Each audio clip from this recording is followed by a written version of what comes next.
Right, but last time I didn't have to click it on YouTube. It just did Oh, it. see, me, I always have to. It's like this is pre-buffering. It sends that feed across to the studio.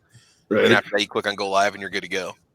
So, nope, I think we're there. I didn't even have to click it. So we're live. Welcome everybody. It is 9:00 on Tuesday. It is time for the Get Off My Lawn podcast.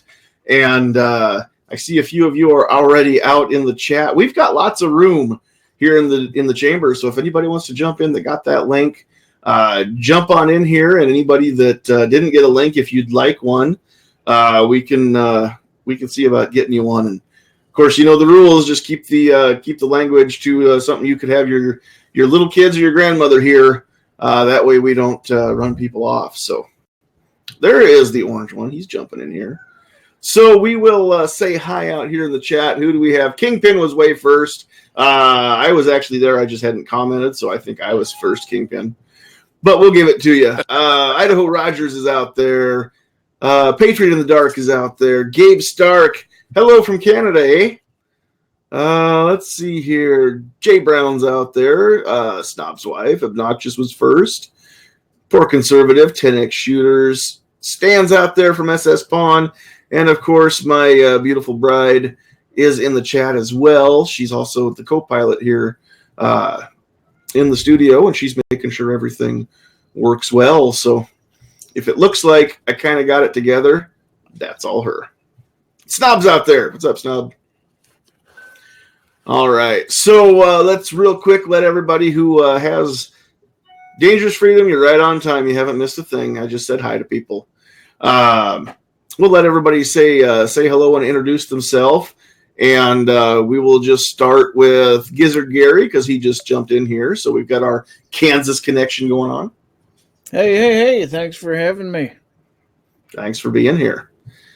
All right. And we've got our East Coast connection happening. We've got that Orange Man. I don't know if you're Orange Man bad, Orange Man good. I think it depends on the day. But Obnoxious One is in the house. Hello, and introduce himself. There you go. My other co-pilot, holding it down across the great state of Nebraska, we've got Travis P11. Hey, man. Appreciate the invite. Thank you very much. Make sure you check out my channel, Travis P11, over on YouTube, Gun Channels, and guntube.org. Thanks, man. Yeah, absolutely. Yep. And then I know that he's busy at work, so Squib, if you can say hi, cool. If not, we won't interrupt your work day, but you can sure jump in whenever it is convenient for you, sir. So, yeah, hey, hi. Yeah, we got a bit of an electrical issue, but I should be in about half an hour. Okay. Well, we'll start without you. You just jump in whenever it works. Who else is out there? Dead Horse has come in and saying, hey, thanks for the thumb, Dead Horse. You were number 6.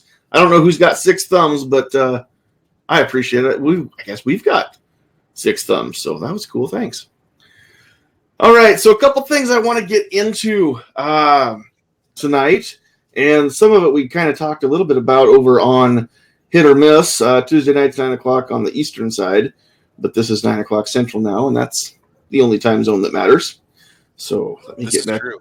It really get back over here to some of these things that we're talking about here. So I tried to do a little bit of research, and this live chat is stemming from a video that I've been planning to make and have not yet gotten done, and I figured, what the heck, let's just all of us talk about it tonight. So the premise of this is that the people who want to ban the guns and take them away, I don't think they're stupid. Now, we don't always give them the credit that they deserve because they say things like no one should be able to put 100 clips in their magazine, or the 30 magazine clip in the ghost gun that's capable of shooting whatever 1,000 rounds a second. They say stuff like this because they don't know how guns work, but yet at the same time, we can't discount them as being stupid. But here's the issue. They think that all of us are stupid. And when I say all of us, I don't mean just gun owners. They think the American people as a whole, they think that voters if you're listening to me and you are an American citizen, and you go out and vote, they think you're dumb. They think that they are smarter than you, that they know more than you, and that you're just going to believe whatever they say without questioning, without thinking about it, without researching it. They think that we're not smart enough to see some of what's going on. Couple cases in point. We just had another shooting out in California by somebody who was not old enough to legally possess a handgun. It was not a rifle that was used. It was a handgun, if I remember right. Reading, it was .45 caliber handgun. But now there's a big push again for more gun control measures in California, which I don't know what they could possibly do to be more restrictive in the state of California than what they already are, short of starting to ban entire classes of firearm. No semi-automatics, no handguns, no bolt actions, whatever you bring up there. That's the only thing that I can think that they could possibly do to restrict Californians even more than what they already are. They've already got so many gun control laws in place, none of which prevented any of the shootings, including this one, that have happened. You can look at Chicago, you can look at DC, you can look at any of the places. Massachusetts has got a lot of restrictive gun laws. Maryland clearly does. We hear that from Kingpin a lot. New Jersey's apparently just as bad. Fill in the blank with a town or a state that has a lot of restrictive gun laws and tell me how violent crime has dropped. Tell me how the number of shootings by criminals has dropped. And I say by criminals because I know the number of shootings in defense by law-abiding citizens is a lot lower in those states because there aren't as many law-abiding citizens who can even carry a gun, possess one, let alone carry it out of their home. So when I say the shootings, I mean, of course, by criminals, whether it's a murder or somebody got wounded or whatever is the case. We already know that the laws that they have in place are not working. We already know that every time they don't work, they propose more laws and pile more on the pile that aren't working. And that to me seems like the definition of insanity, right? Definition of insanity is to keep trying the same thing over and over again while expecting a different result. We know that what has been tried is not happening. Some of the laws that are being proposed, and we got into red flag laws on Night Strikes chat tonight. They think that we're dumb enough to not realize that taking away guns from somebody who's been deemed a threat to themselves or others doesn't keep anybody safe. It just means that they've taken shooting off the table. If they're a threat to themselves and they really don't want to be in this world anymore, taking away guns does not stop them from taking their own life. It just stops them from shooting themselves. If they are intent on hurting other people, taking away their gun does not stop them from hurting other people. It just means that they're not going to use a bullet to do it. But that doesn't eliminate blunt force trauma or bare hands or feet or fists. It doesn't eliminate stabbings, which they're all more likely to kill you than being shot to death are in this country. So they think that we're not smart. They think that we're just going to say, "Oh yeah, this bad thing happened with a gun. Let's restrict people with guns." They think that eventually people aren't going to have their fill. There's a lot of different things that we can get into as far as specific laws, and we'll go down whichever avenues we need to tonight. But first and foremost, I just kind of want to open up the discussion to everybody. Before we all jump in, I do want to welcome Kingpin because we didn't give him a chance to say hi. So thanks for joining us, Kingpin. Yeah, thanks for having me. Hopefully my connection's okay. I had to get on my cell phone. My computer is not picking up my emails, and I just looked on my phone and refreshed my emails, and I got 52 emails. So, Oh wow! apparently, all my emails today just came in. Oh, goodness. All right. So long as the phone works, and I know that's how Squib is logged in right now, so it seems to be doing okay. Yeah, we're good over here on data. Sweet. All right. So, as far as the laws that are, they say that they will do one thing, they'll actually do something entirely different. I think the red flag laws are the most blatant, but there are lots of others. So, what does everybody think? Go ahead and discuss. Speak freely. Well, like I said, keep it classy. Speak freely. Just remind people that anytime more pro-gun control legislation comes out there, that's one less opportunity for a person to be able to defend themselves because they won't have the ability to own a firearm. And I'm looking at statistics right now. On average, there's 67,740 defensive uses of a firearm in the United States on average per year. That's 67,000 plus opportunities for somebody to defend their lives. Now, I don't know if that includes law enforcement, which could make a large chunk of that. I don't know if they consider defensive or offensive, but still, so again, that's a little bit of fuel for the fire for anybody that wants to push for more gun control laws. All righty. Anybody else want to jump in there? All these people who are in favor of all these gun laws and stuff like that, who don't think honest people ought to have guns to defend themselves and stuff like that, ask them that question when somebody's in their house in the other room and they can hear them moving around. And they'll be like, nope, I'm still good not having a gun. I'm still fine with it. You wonder, when push comes to shove. It's like, well, maybe I need to second guess that decision I made. I was listening to, I don't remember where I heard this. I was listening to somebody who had started off being very liberal and anti-gun, and they became pro-gun. It was a lady, and I don't know who she was or where she was at the time. Other than I know she was in a park with some kids, and I think they weren't hers. If I remember right, she was babysitting.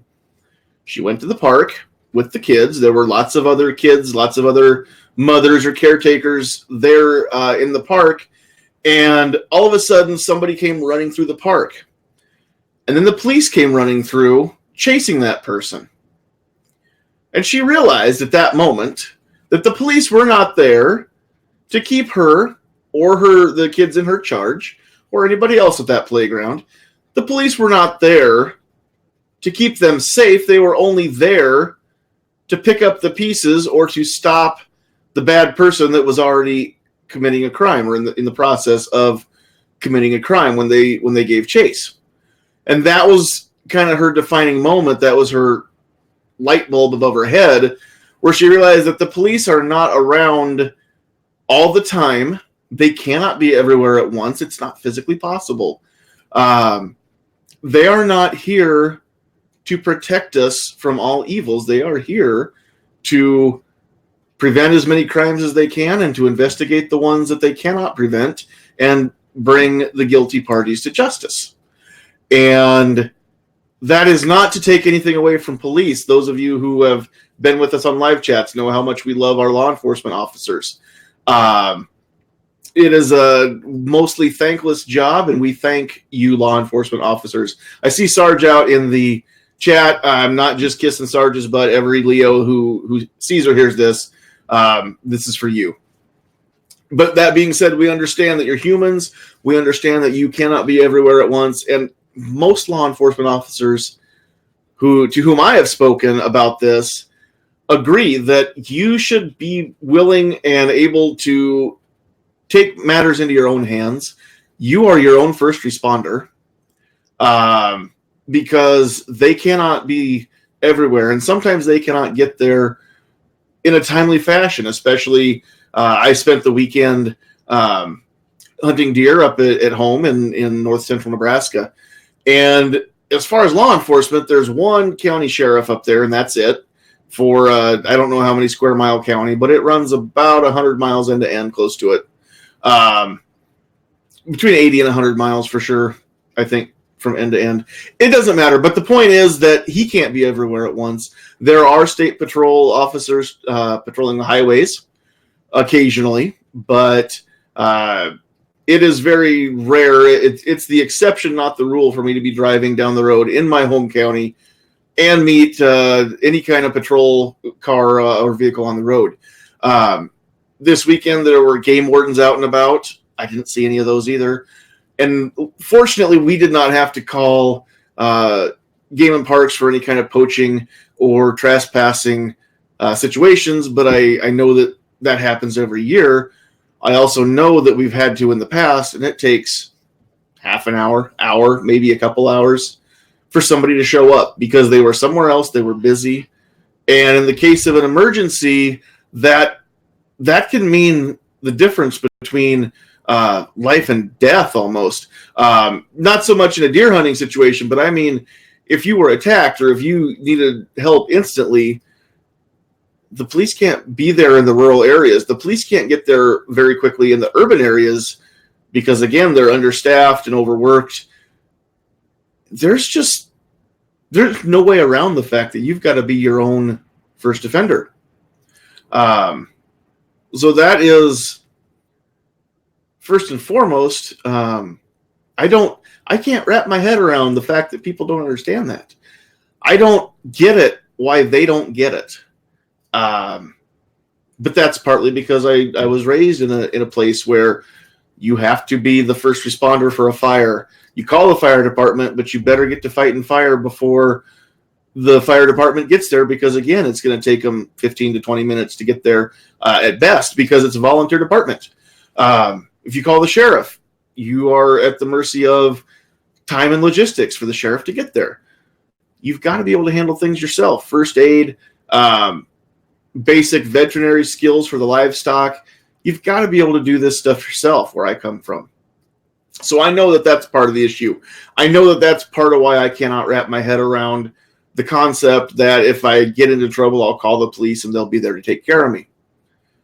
But I don't trust the fact that they will get there in time. I cannot believe that they will always be there in time. If it takes 60 seconds for an officer to respond to a situation, let's say it's violent crime. Let's say somebody is attacking someone else with a knife. How much damage do you think somebody could do, especially in a fit of rage, in 60 seconds time with a knife? I mean, it's unspeakable what could happen. I don't want to think about it. Yeah. I was going to say real quick. How about called you Night Strike, Sandhills? Oh, wow! And again, I'm not trying, not as an insult. I'm still thinking of Night Strike right now. Hitting and missing. We were hitting and missing. I'm definitely missing it this evening. I've got the response times on average in 10 major U.S. cities. Are you kind of curious? Yeah, let's do it. All right, this is not an insult on LEOs because, again, it could be because of understaffing and a high density. Chicago, 3.46 minutes. LA, 5.7 minutes. Seattle, 7 minutes. Dallas is 8. Miami is 8. New York City is 9.1. Atlanta is 9 minutes and 35 seconds. Houston is 10. Detroit, 50. Oh, in 2013, it was 50 minutes. Now it's down to 12. Oh, well, Denver. It's more like 20 or not at all. I can tell you that living here. Well, okay, but I'm just going off with the stats I've got here.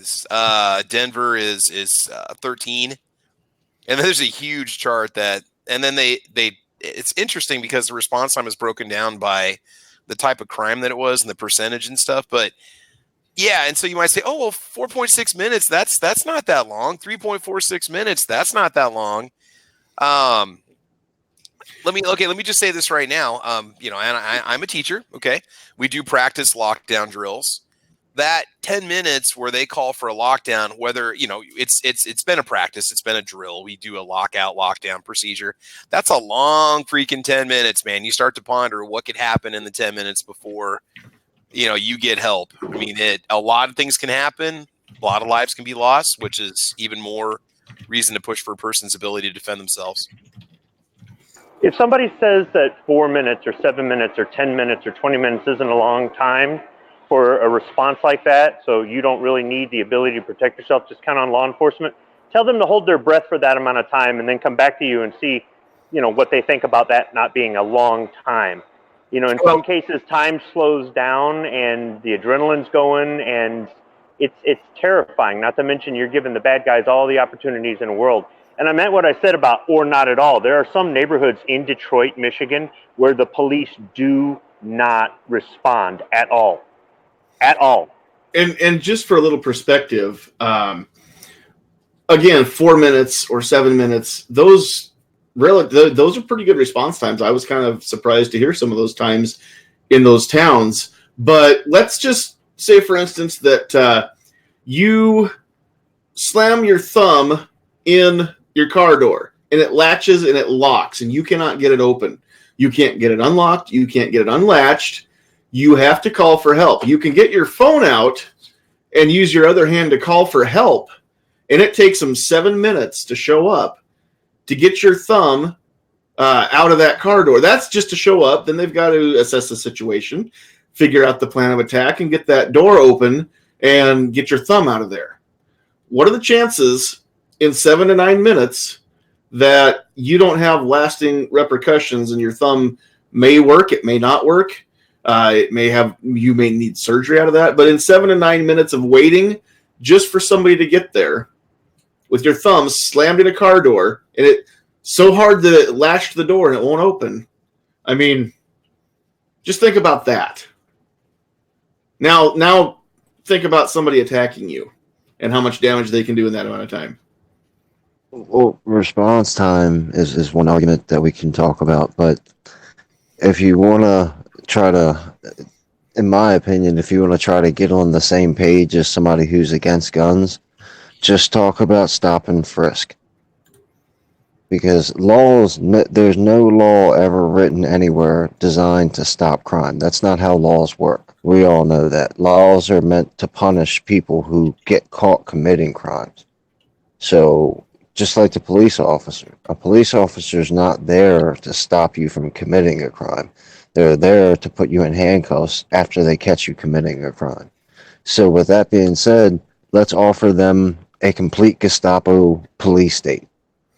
We're going to have 50 cops on every corner, and we're going to stop and frisk everybody. Now, already any major city, New York mainly, that's most famous for it, everybody on, well, quote unquote, the left went absolutely nuts about stop and frisk. None of us want a police state. I don't want cops all over the place constantly looking in my pockets and asking me where I'm going. I'd rather have a cop. Oh, it feels good to see with a cop just drove by. All right, cool. But I don't want 50 cops driving by. And I don't think anybody on the left does either. Now, maybe if you're going to talk about the highfalutin politicians like Elizabeth Warren, she probably wants, soldiers on every corner to keep us straight. But I'm talking about just your regular everyday person. They couldn't take stop and frisk. That was racist and terrible, and the cops were overreaching. Look at all of them that talk about the cops with the AR-15s and the bulletproof vests and the SWAT teams and the militarization of the police department. They don't want that either. Nope, I would agree. All right. Anybody else have anything they want to add to that? And, maybe you're talking about this denial of reality that people have about, the non-necessity for self-defense. And it could be the environment that they live in. They could have their own security and they don't think anybody else needs it, which we tend to see a lot from a lot of these anti-gunners that sit in high positions out there in society. It's crazy, man. I guess people are just in denial that nothing bad is ever going to happen to them in their lives. Sarge out there in the chat makes a very good point. He says you're forgetting about the majority of people are law-abiding citizens, therefore laws do prevent a lot of crime.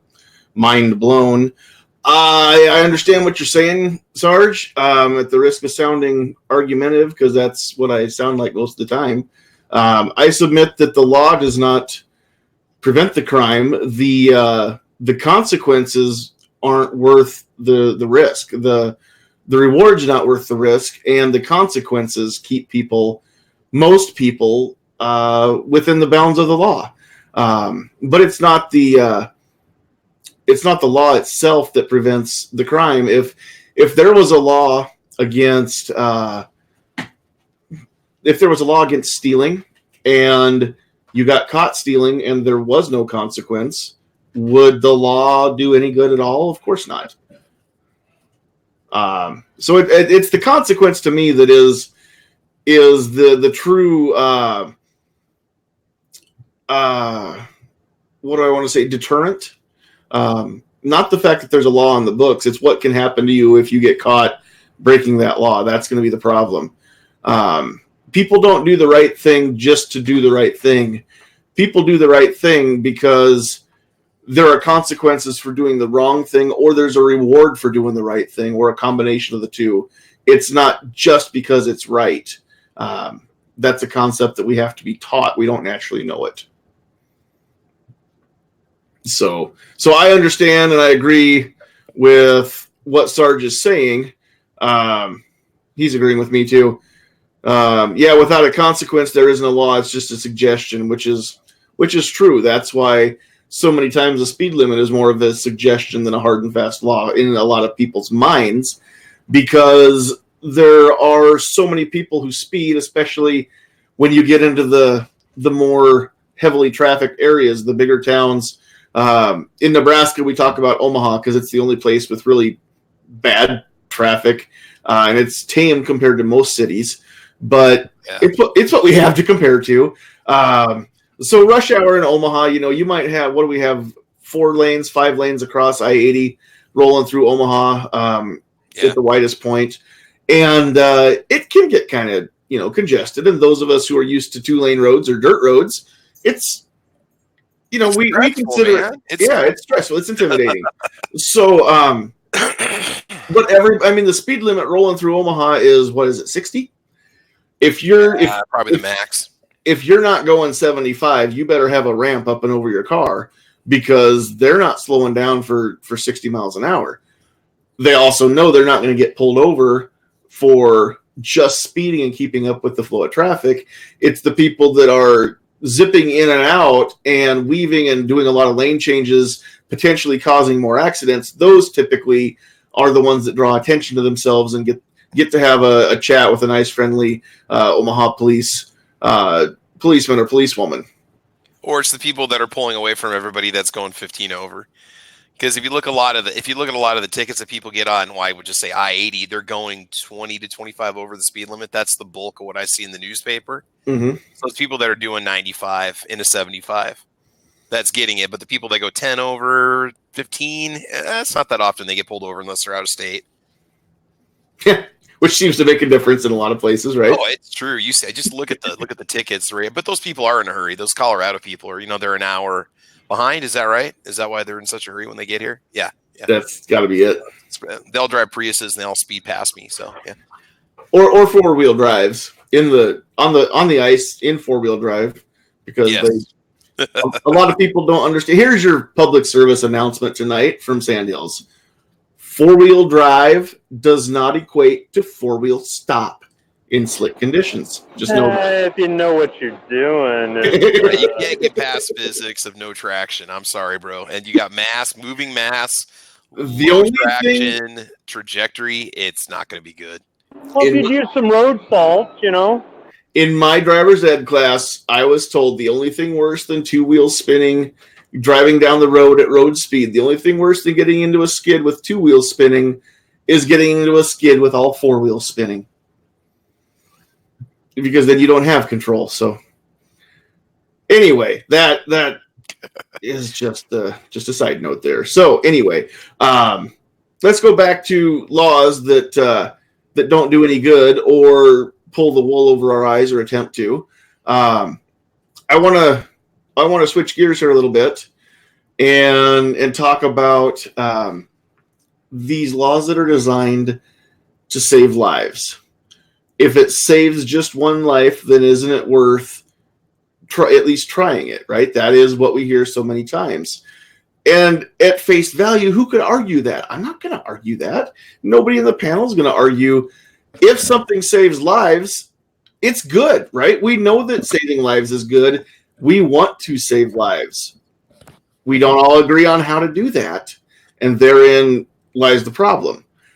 Because we say that we want to save lives. We say that we want our children to be safe and to not fear getting up and going to school in the morning. We don't want our kids to be fearful of getting shot. Nobody does. I'll tell you right now, there's not a decent parent out there who wants their kid to have that fear, whether they love guns, hate guns, don't care. There's no parent out there that wants their kid to be afraid, obviously. But some of the ways that politicians are proposing we go about making people unafraid don't make any sense in my brain. For instance, assault weapons ban. They want to ban these scary modular rifles that can be customized to fit anybody's frame. They can be made heavier or lighter based on what your body is capable of as far as holding up the gun, absorbing recoil, your experience level, all this stuff. You can add optics to increase your chances of hitting where you aim. With that also helps offset aging eyes or poor eyesight. You can add lights. You can add different ways to hold it, forward grips, things like that make it more controllable. These are all things that are deemed to be more deadly by a lot of politicians. All the things that actually make the gun easier to use, they make it easier to hit where you're aiming, and that's the ultimate goal, is to hit what you aim at, right? The politicians want to ban all this stuff because we're interested in saving lives. Now, at face value, if that were to work, it wouldn't be a big deal. We all know that all rifles in general, and specifically AR-15 style rifles, and the whole whatever falls under that umbrella of a semi-automatic AR pattern rifle, or we could even throw AKs in there too. But the point is that all rifles, and these are taken from, I believe these are numbers taken from the FBI's annual report. I can't think of the name of it now. It came out a few months ago. Rifles in 2018 were used in 2.1% of murders. That's not suicides. That's not, I believe, gang activity. That is flat out one person wanted another person to be dead, and they used a rifle to accomplish the task. 2.1% of all the murders in 2018 were rifles. Interestingly enough, things like clubs, hammers, blunt force objects were used in 3.1%. So 1% more deaths were caused by blunt objects than by rifles. Moving up the list, we've got bare hands, fists, feet, etc. You don't have anything but your own body. Using your body as a weapon, 4.8% of murders in 2018. Knives and cutting instruments moves all the way up to 10.7%. So if we total those up, we've got 18.6% of murders in the U.S. Just in those three things that would not be banned by any law that's been proposed yet. In the U.S. anyway. We'll leave London and their knives out of the discussion for now.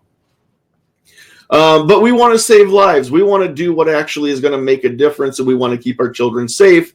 So let's ban these rifles that are not being used to kill very many people in the United States overall, let alone kids. We want them to be safe, to use their phone and text as they're driving. We want them to be safe to experiment with drugs and alcohol at parties. We want them to be safe to do all these other things that are more likely to kill them than a bullet ever will be from any firearm. So, yeah, Sarge, you've got it. Why dedicate so much time and effort when the best possible outcome is a 2.1% reduction?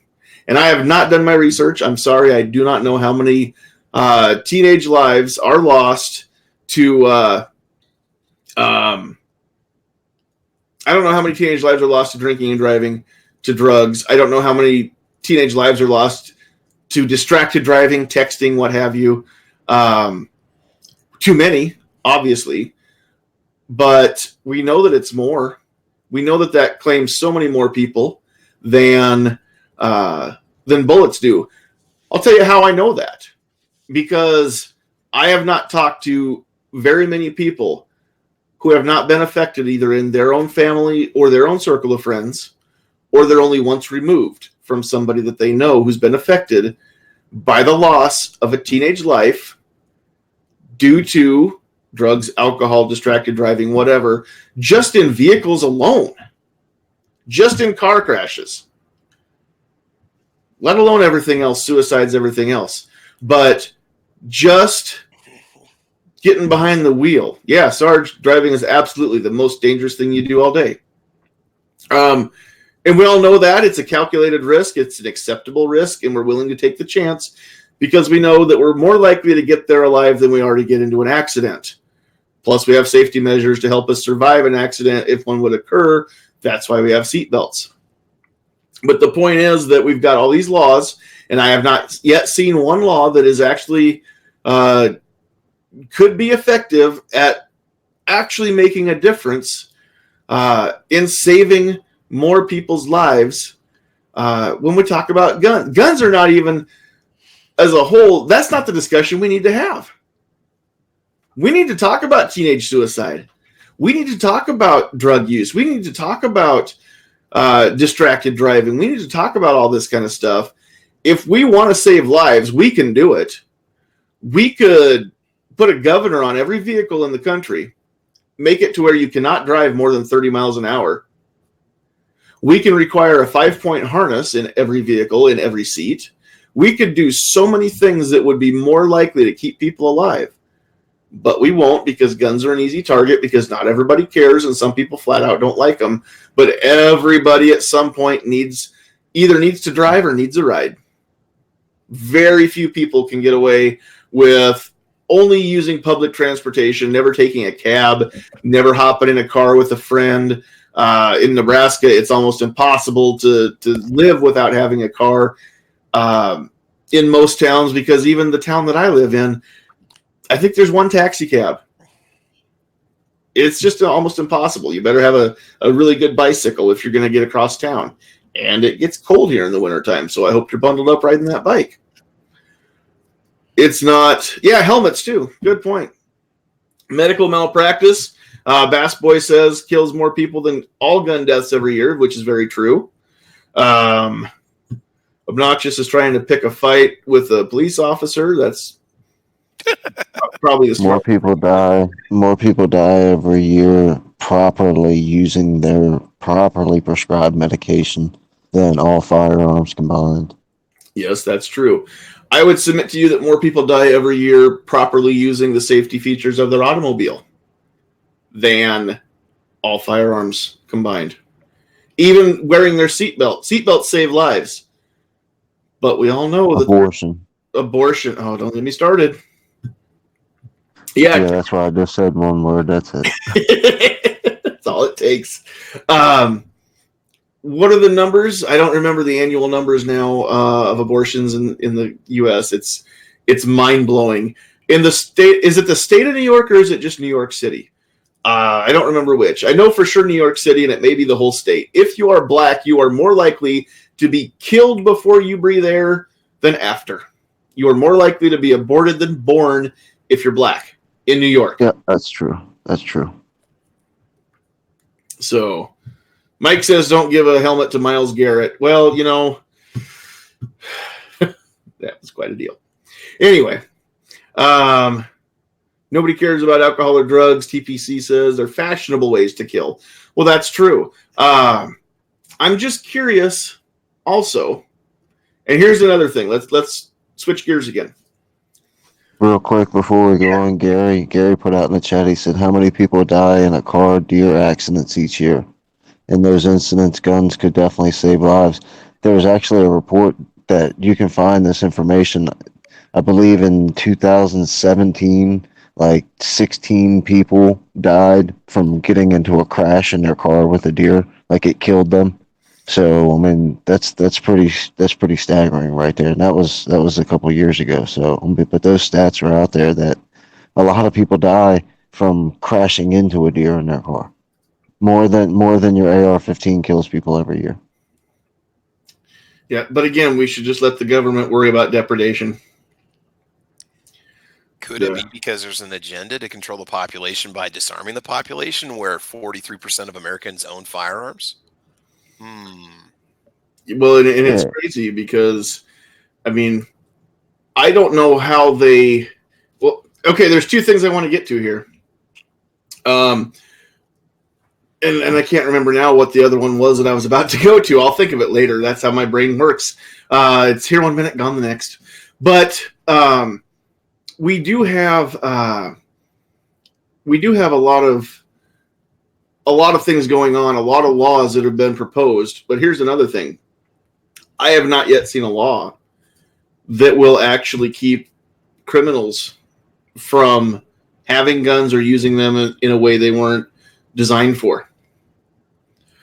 And the reason that I say that is because we know how well that has worked. Even with a registry, we know how well that's worked with opioids, with other controlled substances, things that are flat out banned, like any illegal drug. But even prescription drugs, and if it's a narcotic, then it obviously is. You're registered. It's on record that you have these pills. You can only have this many, this often. You can't have too many at one time. That is very controlled. And even at that, there are people who take opioids who do not have a prescription for those pills, and they still get their hands on them. What would be any different than if we had a flat-out unilateral gun ban in this nation? A nation which has just as many, if not more, firearms in circulation than people living here. If we were to ban them all, how would we get them off the streets, number one? And number two, how would we actually keep bad people from doing bad things with them? We can't even do that with drugs. We can't even keep guns out of the places they're not allowed. We can't keep drugs out of the places they're not allowed. Schools have got both of them being brought in. How do we keep people safe? What will these laws accomplish besides making it harder for the rest of us to live our lives? They won't make it easier for anybody but the criminals. Well, Robert Francis said that when he institutes the mandatory buyback, the criminals will turn their guns in too. He has faith in Americans. Well, he has faith in the American people, but even and you know that you've lost your position in your party when CNN is given free reign to attack you. But even CNN kept saying, okay, great, the law-abiding citizens that you trust, yes, but what about the people who don't abide by the law? What are you going to do to take their guns away? It's been asked of Beto more than one time. The young lady out in Colorado did that at the town hall. The one with the single action army on her hip, who owns the cafe there where all the wait staff open carries. Beto was asked that a lot, and he never had a good answer. But I submit that there's never been a good answer from any politician, anyone proposing gun restrictions. How do you get the people to comply who are willing to break the law? Yeah, Bass Boy kind of brings it up out in the chat, talking about keeping drugs out of the prison system. A prison should be the safest place in the country, and we all know that prisons are not the safest place in the country. Absolutely. But they're the most secure, right? It is harder in theory, it is harder to get things into and out of prisons than any other institution in the country. And we all know how easy that can be. There's a couple jail channels that I follow on YouTube just for the heck of it, just because these guys are interesting to listen to. Whatever you want, you can get it. If you've got the money, you can get anything you want. I would probably say, short of a firearm, any drug, any kind of weapon, a cell phone. If you've got the money, somebody's got it for you in just about every prison. Mm-hmm. And they'll find a way to get it in too. Well, and that's what people kept saying about Epstein is he's got the money to be comfortable in prison. So why would he be afraid to go to prison? Why would he kill himself when he actually could have lived like a king? He had the money for protection. He had the money to buy anything he wanted. He had the money to have lavish luxuries that he's not even supposed to have in prison. So why would he have killed himself? That seems but a guy like Jeffrey Epstein wouldn't have been a Goodfellas scene for him. He'd all that money that he had, he would have been getting extorted for, and probably still beaten up and raped every day. There's no way that a massive child molester like that is going to be like cool in prison. That's not possible. I don't know. Stranger things have happened, like the way that he was able to kill himself with nobody being there to see it.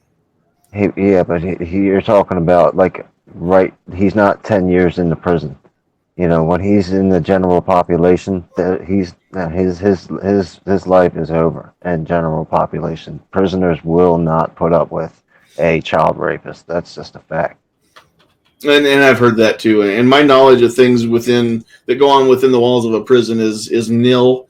And I'm I prefer it that way. I'm okay with keeping it that way.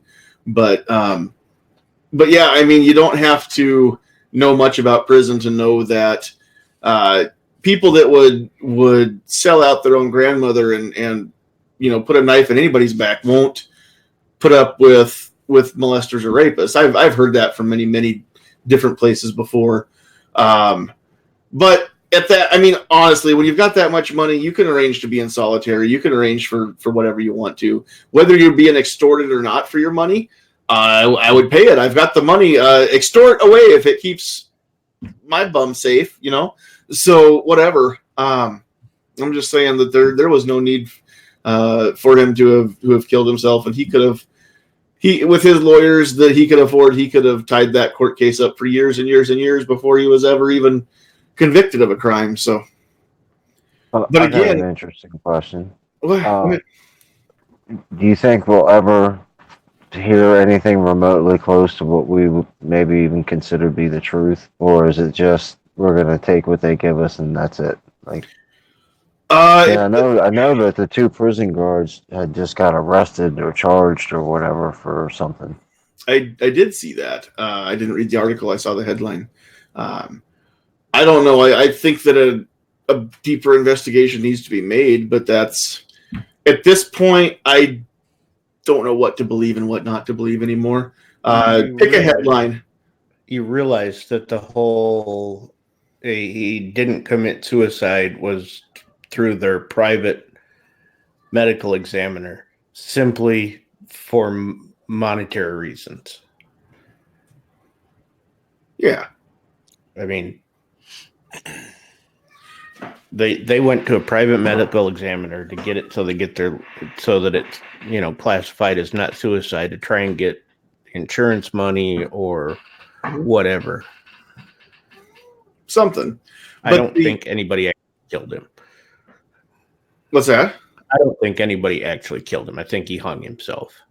I don't know. It's weird how that can happen. I mean, I'm not going to say that he didn't kill himself definitively because I don't know. I wasn't there, which is the problem that we have. But he didn't kill himself without some help. There just doesn't seem to be a way from what I've seen of all the things that were in that cell or the things that weren't in that cell. It seems to me like something had to have been in that cell that shouldn't have been if he were able to kill himself. And he may have been encouraged to do so. I don't know. I don't know the details. We may never know the details. And that's just it. I don't know what to believe anymore. It's Occam's razor. What's more likely, that somebody got in there and killed him, or that people are lazy and didn't follow through with things that they should have and allowed him the means to kill himself? And yeah, look the other way. But again, it seems like that I don't know. This isn't an Epstein chat, so we'll move along. But the point is that you can't keep people from doing bad things no matter where they are, even in a prison, because people are people. Yeah, like Sarge said, he was not on suicide watch at the time, which is also kind of hokey, but anyway. Echoing the Bunnyman out there says Dahmer was labeled was a child molester of young African-American boys, and someone helped him to a 4-story dive off of C block into a concrete floor. Yeah, interesting stuff there. And Sarge is lauding your truth bomb there, obnoxious. So, again, things to think about. Whether you agree or disagree, definitely things to think about. So, which is all we want. We want people to think. We don't want you to believe what we say, any of us. We want you to think about it, come up with your own opinion, and go from there, because that's how we roll. So, as long as everybody's clear with the fact that Hillary Clinton is the most wonderful person that's ever lived, and she's never done a thing wrong, ever. Never once. And shame on you if you think a bad thing about her. Even if she did, I have no evidence or proof, or I've never even considered that could be the case. And I also, just for the record, am very happy with my life. I'm not in a dark place, and I do not feel that the world would be better off without me at this point. So, just saying, I'm not feeling suicidal. Like to throw that disclaimer out there. Just remember that the opinions and expressions on this channel are actually all reflected by the panel. So, yeah. Exactly right. All right, so we've kind of talked about a few different laws that have been proposed. Does anybody else have any laws that we haven't covered that the only way that people would believe that these really are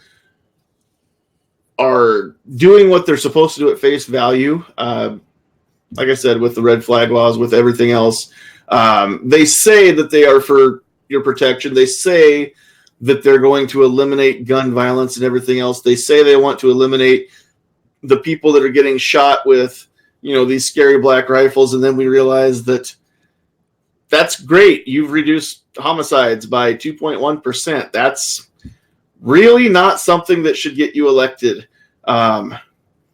So does anybody else have any other laws that we haven't talked about yet that you want to bring up? I guess I've got one. When every time we keep getting compared to other countries, is that really a fair comparison to compare us with an island like Australia with a smaller population that has tight control over their immigration? I don't care what you're talking about, whether it's guns or anything from the Bill of Rights. It is not a fair comparison. There is no comparison, because there is no other nation on the globe who has a constitution protecting the rights that our Constitution protects here. And I say that, I try to say it carefully, because I can't say there's no other country that doesn't have these rights. The framers of our Constitution believe that everybody who was born and breathes air has these rights. Yeah, we had to redefine who is a human being over the course of the years. We got it wrong. We fixed it. We're doing better now. That's how humans work. And in our document that governs this land is a work in progress. And that's why it was put in place in such a way that we can change it when we all decide that it's for the best. That being said, there aren't other countries who afford their citizens the freedom of speech the way that we do, the right to keep and bear arms, again, name the freedoms from the Bill of Rights. There may be some of those that'll show up in other countries, but as a whole, no other country has the document that we have that says these are rights that you can't take away no matter who you are, even if you're the government, especially if you're the government. So no, to make a short story long, there is no fair comparison, because there is no other country who was, like I said before, this country was founded by gun people. This country was founded in part because the government tried to disarm the population. That was what led to the shot that was heard around the world at Lexington and Concord. So because of that, because guns have been an integral part of who we are as a people, as Americans, who are what our government was founded by and on, there's no fair comparison there. That's why we have almost half of the world's guns in our country, because we make it so easy for our citizens to obtain them. We do that for the reason that is spelled out in the document. In order for a free, in order to be a free state, we have to have a militia.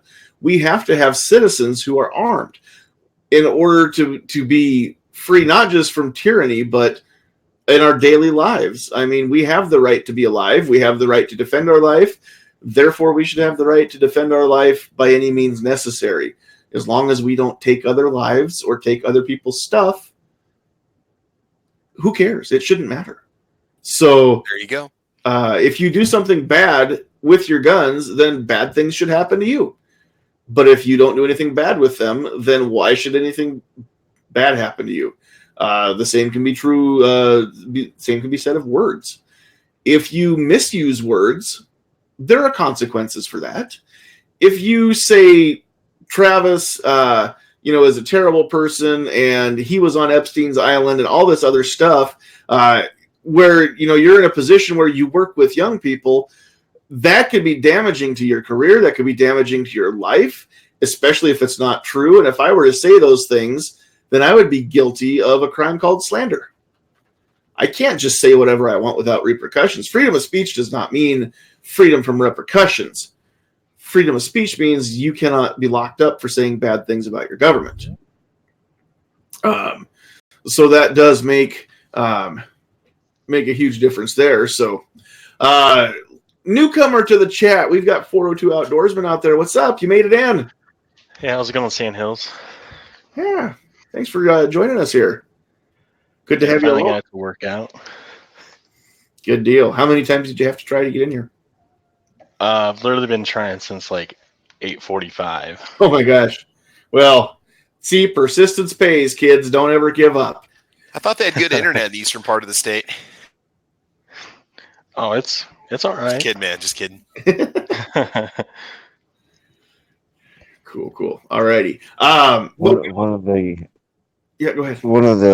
one of the things that makes our country better than everybody else, and there's no comparison, is you were talking about having to redefine what a human being was. Well, only a small portion of our country needed the rest of the country to let them know what a human being was. That 3/5 of a thing was just a compromise to keep the Union. To even, if there was no 3/5 compromise, the Civil War would have happened years and years and years before. So, thankfully, there was a good portion of our country that knew what a human being was. And when it says "we the people," that meant everyone. Black, white, man, woman, whatever. It meant for everybody. So it wasn't everybody that needed to be told what a human being was. Very true. And we could even throw women's suffrage into that mix, because those of us who have looked into it and have done a little history on women's suffrage, for the most part, most women at the time were okay with not being able to vote, because that meant they did not have to register for selective service. So it wasn't until the laws were changed that said, okay, women, if we give you the right to vote, we won't make you become soldiers, and we won't force that onto you. Then they were okay with it. Where did you get that information, Sandhills? I don't even remember now. Am I wrong? Call me out. I don't care. Am I wrong? I've read a lot of. Do you know that women weren't even allowed in combat until the 1990s, and even then it was extremely rare? Mm-hmm. Women have been allowed in the military since prior to World War II, but I'm not aware as anything other than a clerk or a nurse prior to the Civil War, and really leading up, even during World War II, they were still limited in their roles. Mm-hmm. Somebody can start attacking me on the sexist stuff. I don't really care. I'm talking history. When women were allowed to expand out into other roles, they were still restricted from combat. And there are good explanations for that. Somebody can argue those with me if they want, but this ain't the show for that. The selective service thing was not that women weren't going, oh, I don't want to vote because I don't want to get drafted. That wasn't a thing. Women weren't drafted into the military. I'm going to have to figure out where that did come from, because I was thinking I don't think it was PragerU, but it was something similar that I thought where I had picked that up. So I'm going to have to do better research than that now and find out for sure. Either way. If that's the case, after women's suffrage, we would have drafted all of these women into the military in World War II. And I'm not saying there weren't women in the military. I'm not saying there weren't women auxiliaries. Have you ever heard of the Waves? There were women that served either as a civilian auxiliary or in the military or reserves during World War II. But they were not on the front lines working artillery or driving trucks or steering the ship or any of that stuff. It's not like today. So that's not the reason behind it. Do I know the reason behind it? No, but that selective service for women was not a thing. Okay, well, I'll have to find out for sure where I was given that impression. Then I can once I find it then I can let you know, Squib. And we'll get that figured out. Either way, we stubbed our toe. It took a while, but now every human being has the same rights under the Constitution. We all know that the real world can be different than theoretical or constitutional law, but under the Constitution, every human being has the same rights in our country, whether we treat them that way or not. So the same rights, but not equal opportunity anymore. Which is another chat we should have sometime. We might have to add that to the list of topics that we'll get into sometime, as far as equal opportunity. Actually, there's a chat that I want to have, and I'll go off on a side tangent here a little bit. Look at that pretty face. Baby. There's a chat that I want to have, and I want everybody to reach out and help me find some people for a panel.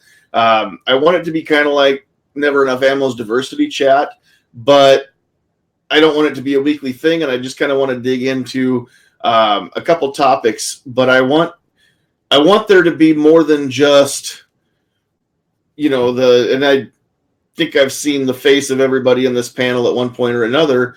I want more than just white males in the panel for the diversity chat that I want to have. I want people of color. I want females. I don't care about sexual orientation or gender orientation. Everybody would be welcome. But the things that I want to talk about are the things that we're not allowed to talk about. I'll probably put an age restriction on that, because we will use words. We won't say things derogatory, and we won't attack people. But I also think that if you label something like the N-word, I think that word gains power that it doesn't deserve to have by calling it that. So when we have that chat, we may use some of these words and we'll say them out loud in a safe environment. But I've got questions. I've got questions for people that I've never been around that it's kind of not okay for me to ask. And I kind of want to make it just a discussion where people can ask questions and not be attacked for not knowing, and not be attacked for asking. I want it to be an honest Q&A around the horn on that chat, because there are things that I don't know about other ethnic groups. There are things that I don't know about other genders or gender orientations or sexual orientations, and I don't want it to be anything graphic, of course, but just and of course no details as far as things we don't need to talk about it. But the point being, I want there to be a place where we can ask questions that we genuinely don't know the answer to, but we want to know because we want to not be uninformed. We want to not be ignorant. We want to not be out of the loop, I guess. Because there's a lot of things that I would like to ask. So people are afraid of what they don't understand. Yeah. And people build prejudices based off of lack of information. You're trying to eliminate those two obstacles. I want to eliminate those obstacles. And that's going to be a night that we talk about not just racism, but prejudice as a whole, and prejudice versus discrimination, because I think there's a distinct difference there. We'll get there. We also can't forget, I mean, I get it. There's a lot of the uninformed talk, but then there's also a bunch of well-informed talk as well. You know, if you're a white guy and you're beat up by black guys every single day of your life, or if you're a black guy and you're beat up by white guys every single day of your life, that's pretty well-informed prejudice. Sure. And there's a difference between forming prejudice in your mind and discriminating against people in day-to-day life too. You may have a bad taste in your mouth about a specific group of people based on your own personal experience. We all see the world through the filter of our personal experience, right? But at the same time, this is not the case. This is 100% hypothetical. Let me throw this out here. But let's say that I didn't like Italians, just to throw a group out there. I didn't like people from Italy, and I called them things that, stand for without papers or something like that, bad names.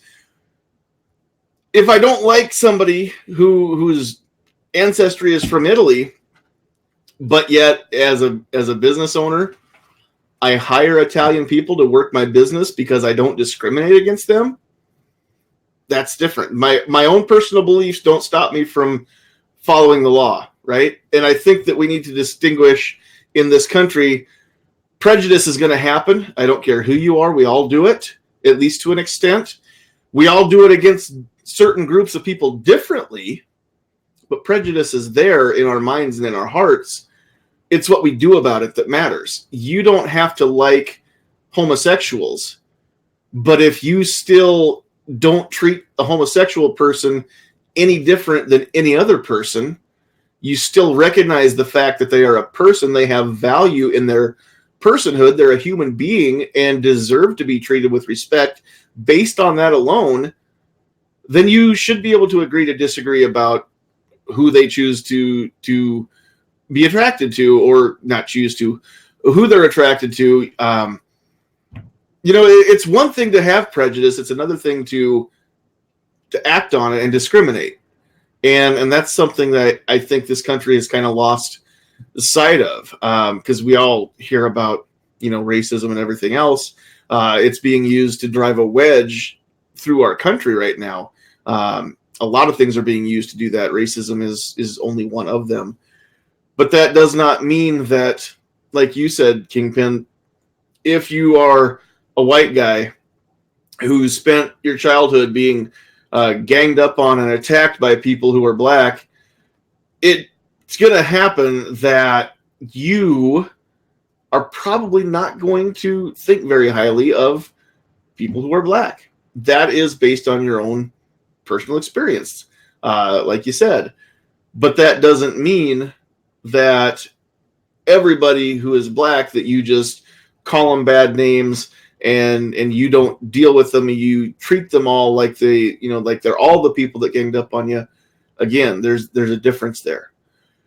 So I don't know if I'm gonna completely fall on my face when I have that chat. I can't do it until I get people who agree to come in and be on the panel. The only rule is gonna be if you have a chip on your shoulder, then leave it at the door, because that's the very thing we want to eliminate.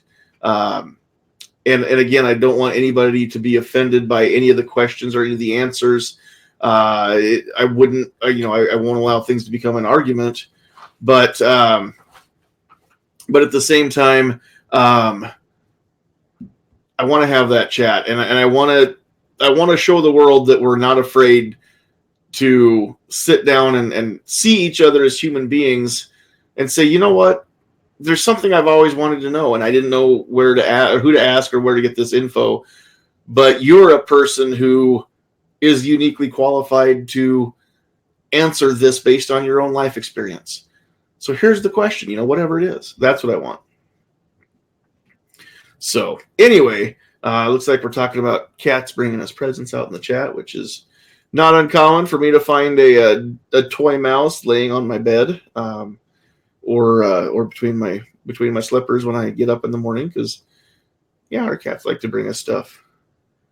The white fluffy cat, Edward, his favorite toy is a little soft baseball, and he plays with it until he loses it. Usually we have to dig it out from under the stove or from behind a bookshelf, and then he's got it again. But it's his favorite toy, and it's also his favorite gift because it has value to him. It's kind of cute. Anyway, cats are responsible for more human injuries than dogs. I would venture a guess that's probably true. Well, there's a lot of short dogs you can trip over, corgis especially. Yeah. Cats kill more birds than all other ways birds die combined in this country. More Canadian geese are murdered by cats than shotguns in America. That's a fact. Joe Biden says so. Wow. Well, if you had to pick a pet for your daughter, I would say pick a dog over a cat. I'm just saying. If you had to pick a pet for your daughter, I would pick a Canadian goose over a dog or a cat. Maybe not a Canadian goose. Don't pick a Joe Biden.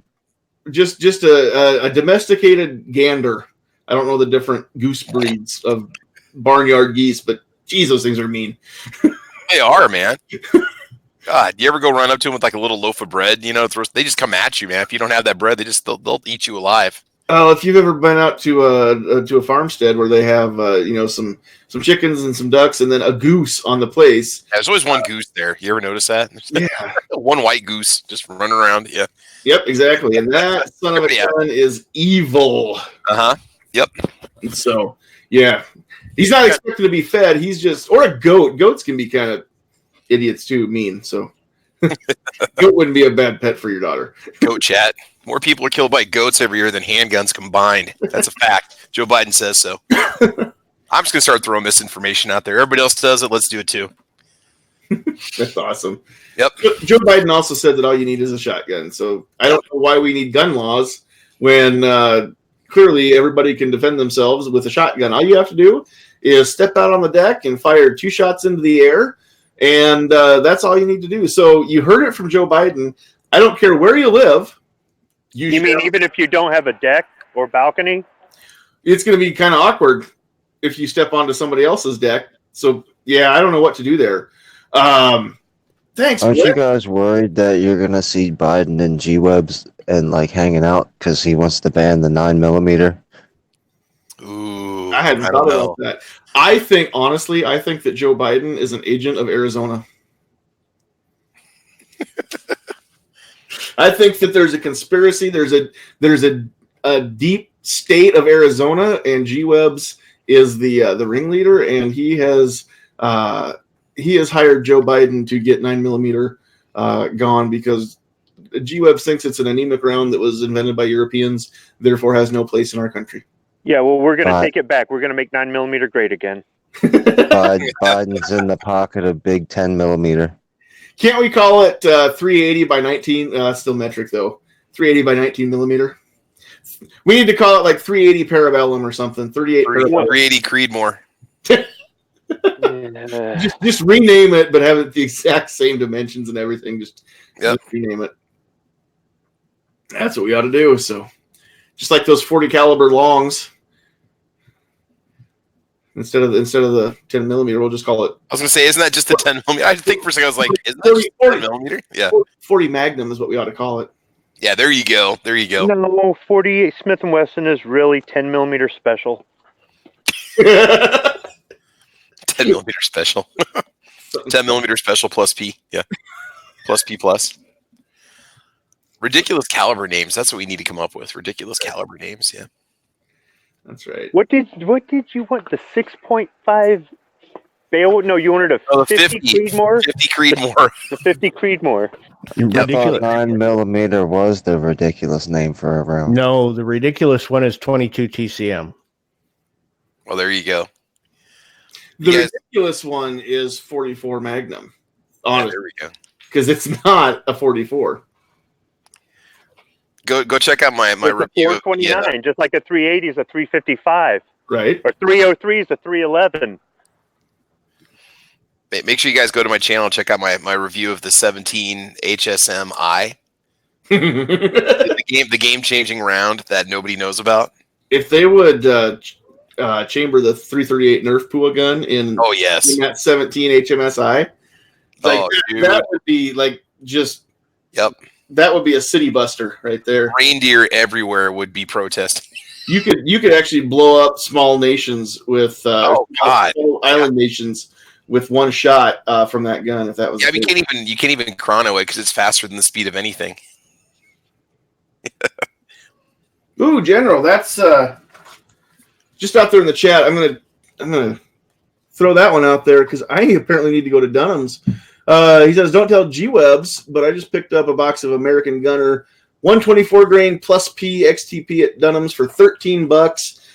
These I picked up for about 14 and change, about $15, but it's the same rounds. That's my carry round of choice right there. American Gunner plus P 124s. So 20 rounds for 15? Yeah, that's a really good price. 20 rounds for 13. I'm gonna have to make a trip. Wow. Up there. I should call Dunham's. There's one in Yankton. That's about an hour away. And Squib, don't we have one in Nebraska? I didn't know you guys had Dunham's out there. It was a Michigan thing.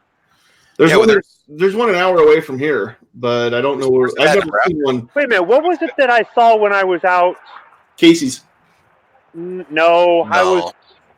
Well, we have Hastings. Hastings has a Dunham Sports. If that's the same thing. When I was out Scottsbluff, they had was it MC Sporting Goods or something? And it's like, I thought they went out of business. Was it the same chain or was it just something else that happened to be named that, though? Same logo, so I don't know. That works. I started to say thanks, Blitz. He threw a super chat out there.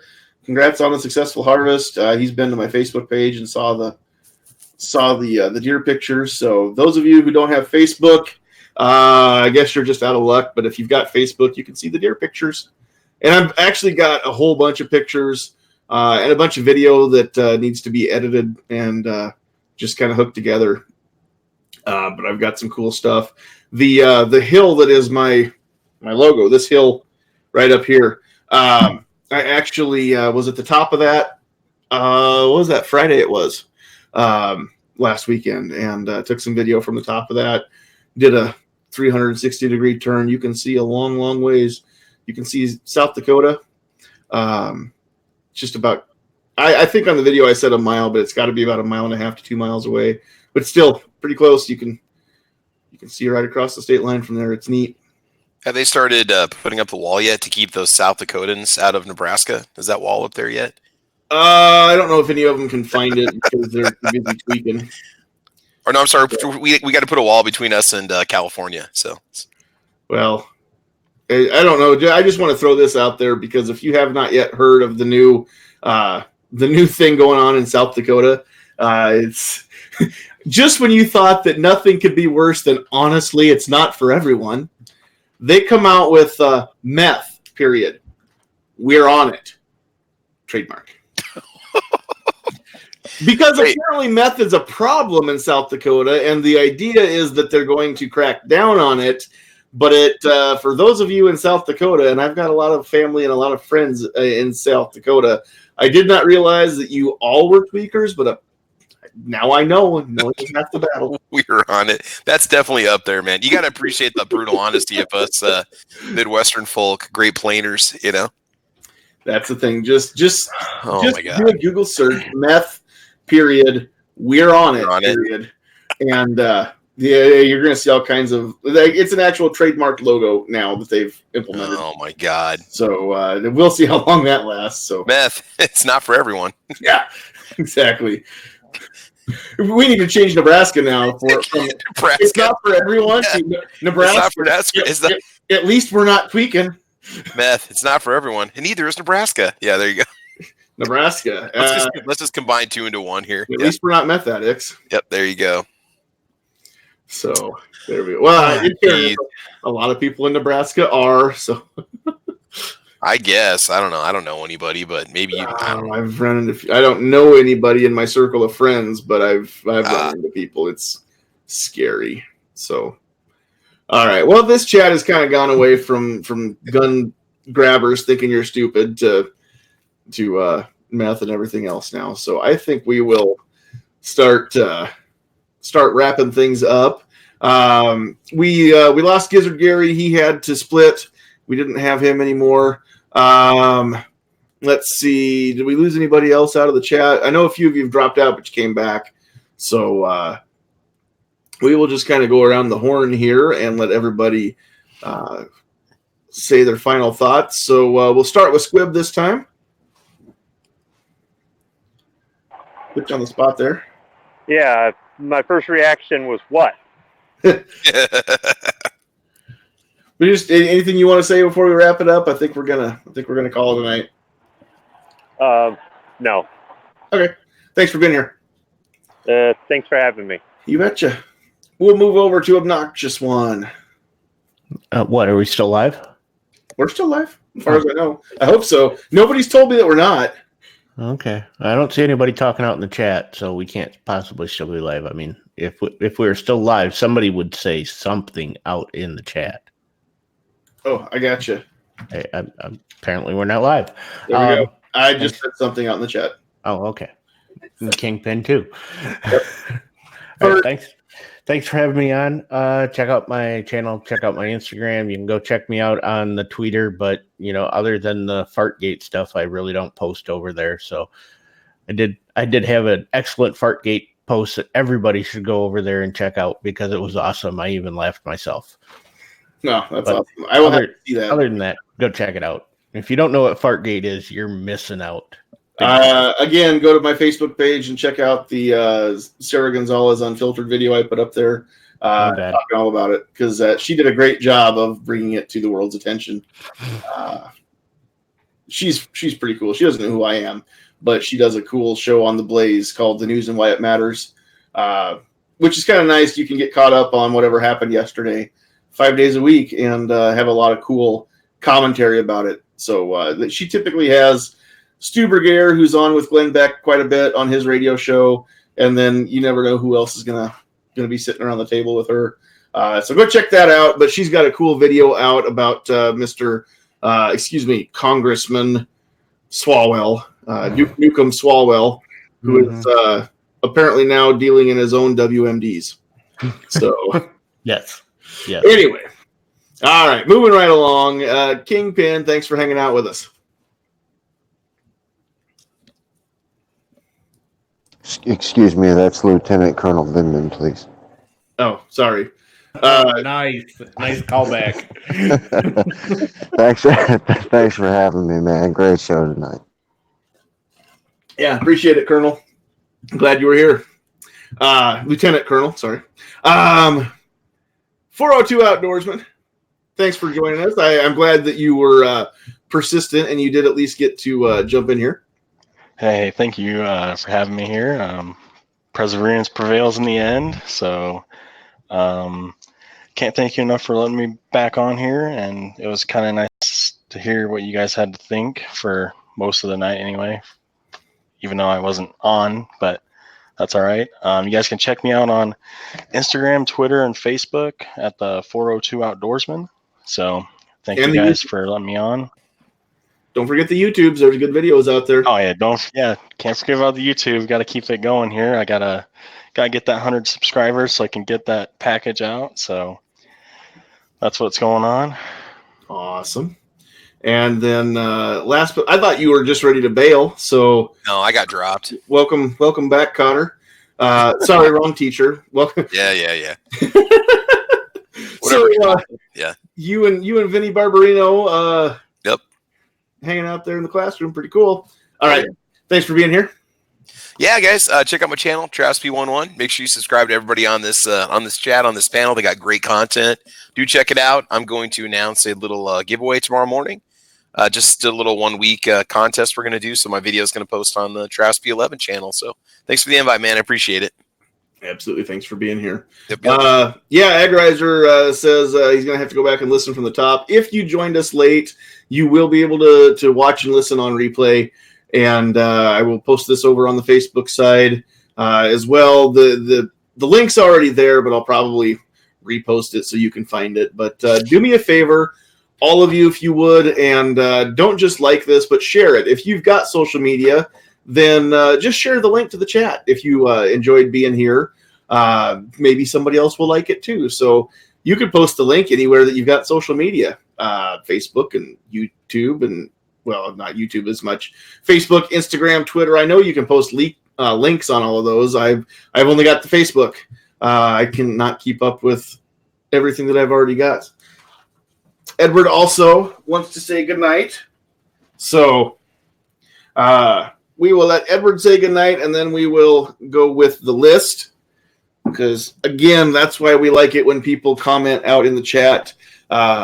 If you are watching us, we want to know that you're here so that we can talk to you and say hi and thanks for joining us.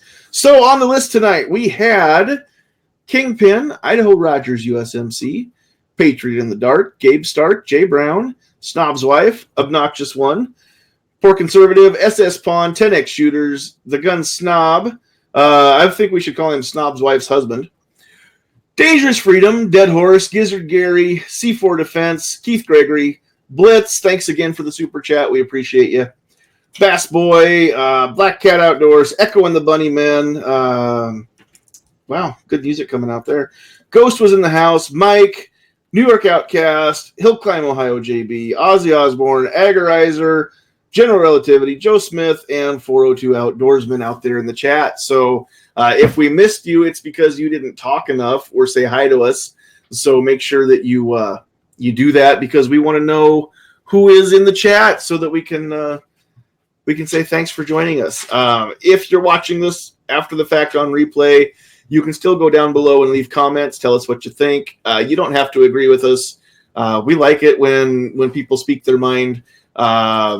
If it's honestly your opinion, whether it's the same or different, we like it when people do that. If you're just trying to troll, then we'll probably troll back a little bit, but it's all in good fun. So, all righty.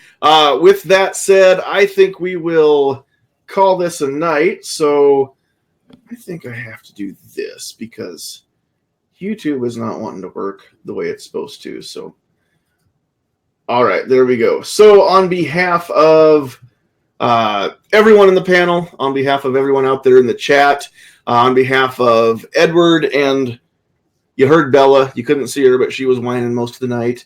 And, of course, my beautiful co-host, Sandhills Sweetheart, and myself, get off my lawn.